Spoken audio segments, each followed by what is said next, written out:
In this quick video, I'll show you how to convert a Facebook profile to page. If you found this video helpful, then please consider subscribing my channel and also like this video. So in order to create a page, firstly we need to click on our profile. You can see it in the top right corner. I just need to click on it. After that, scroll down here and you will find help and support.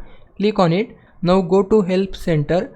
Then you will be redirected to Facebook help center. Here we can search our problem. So I'll just search here create a page and then it will show me solution for this problem. You can see multiple options are here. I just need to click on create a Facebook page, which is first solution. I'll simply click on it, then scroll down here and as you can see this is the solution. Firstly I need to tap on the three lines which are available on the top right of Facebook. Then I need to go to pages and then I can simply create my Facebook page. So firstly I'll go back from here and if I go to see more here, then you can see pages option is here. I just need to click on it. After that you will be able to see create option.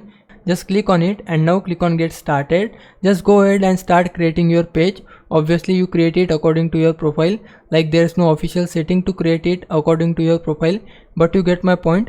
Now add your name and then click on next. Now select the category according to your profile, make it as similar as your profile, and that's the way. Now it's your time to repay me. For that you can just subscribe my channel. For now, thanks for watching. Bye bye.